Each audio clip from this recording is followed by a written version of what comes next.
Assalamualaikum warahmatullahi wabarakatuh. Halo, kita jumpa lagi hari ini.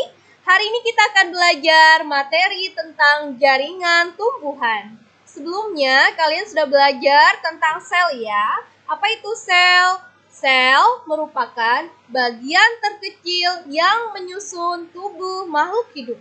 Kalau jaringan adalah kumpulan sel-sel yang sama. Nah, seperti yang kita lihat pada gambar, ini adalah contoh jaringan yang terdiri atas banyak sel. Hari ini kita akan belajar tentang jaringan tumbuhan. Secara umum, jaringan tumbuhan terbagi menjadi dua, yaitu ada jaringan meristem dan jaringan permanen. Jaringan meristem merupakan jaringan yang masih muda dan dia aktif memperbanyak diri. Letaknya ada di ujung batang dan ujung akar, seperti ujung pucuk ya. Dia akan terus aktif tumbuh dan menyebabkan tanaman tumbuh tinggi.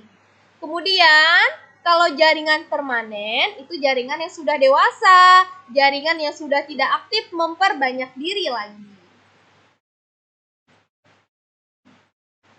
Ini adalah contoh jaringan meristem dan jaringan permanen. Jaringan meristem dia terletak di ujung pucuk dan ujung akar. Sedangkan jaringan permanen dia terletak di bagian tumbuhan yang sudah lengkap seperti pada daun, pada batang, dan juga pada akar.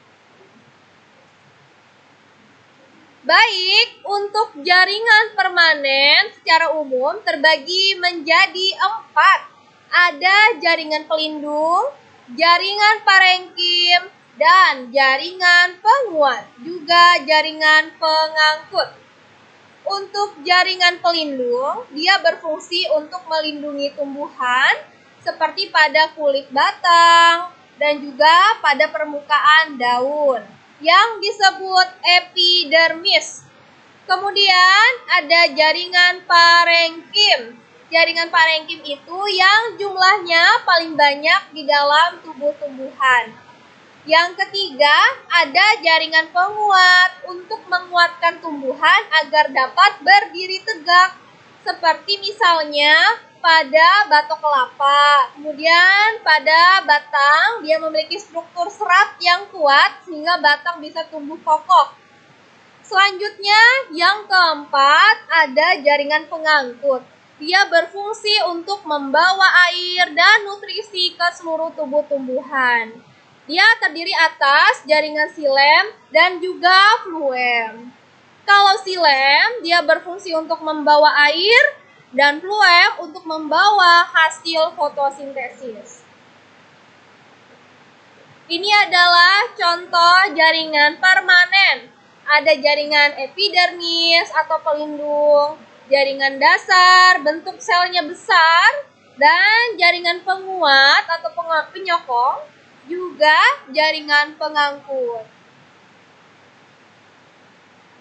Ini adalah contohnya ya. Contoh jaringan pelindung itu adalah pada kulit batang.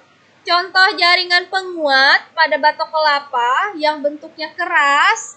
Contoh jaringan parenkim ada pada singkong untuk menyimpan cadangan makanan.